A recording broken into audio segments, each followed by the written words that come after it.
Kita beralih ke informasi lainnya. Sejumlah pihak menyebut bahwa penyebab polusi udara di wilayah Jabodetabek dan juga Banten ini akibat dari pembakaran batu bara di sejumlah pembangkit listrik tenaga uap. Warga sekitar juga merasakan bahwa dampak polusi yang ditimbulkan dari PLTU apalagi saat musim kemarau. Sebagian besar kebutuhan listrik di Indonesia diketahui berasal dari pembakaran fosil batu bara. Pembangkitan listrik Indonesia mencapai 73,74 gigawatt hingga November 2021. Dengan pembangkit listrik tenaga uap menjadi kontributor terbesar 36,98 gigawatt atau 50% dari total pembangkitan listrik. Namun bukan tanpa dampak, polusi yang disebabkan pembakaran batu bara cukup tinggi. Bahkan polusi yang sejak beberapa pekan terakhir terjadi di wilayah Jabodetabek dan Banten, salah satunya dikaitkan dengan pembuangan asap dari PLTU.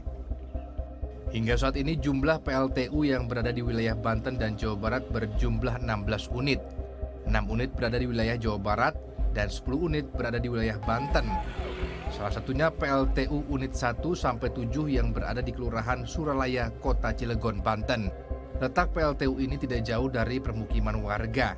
PLTU ini diketahui memasok kebutuhan listrik untuk wilayah Jawa dan Bali. Beroperasi sejak tahun 1984, PLTU ini diresmikan oleh Presiden kedua RI Soeharto. Ya kalau polusi ya memang ya ada gitu. Cuman kan ya kehidupan orang sini ya ya harus kita lakukan. Sebenarnya sih keganggu tapi ya mau gimana lagi. Karena kita hidupnya di sini, terus makannya juga dari sini gitu. Sejumlah aktivis lingkungan yang ada di Banten pun menyayangkan kurang tegasnya pemerintah untuk mengatasi masalah polusi, termasuk tidak adanya tindakan kepada pelaku industri yang tidak menyediakan lahan terbuka hijau.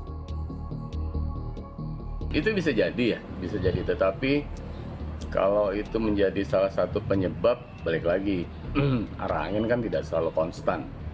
Ada berubah-berubahnya, sehingga kecil kemungkinan kalau itu menjadi penyebab yang dominan, yang menyebabkan terjadinya polusi. Pemerintah juga diminta mulai memikirkan pemanfaatan sumber daya selain batu bara untuk memenuhi kebutuhan listrik di Indonesia. Iman Santosa melaporkan untuk NET.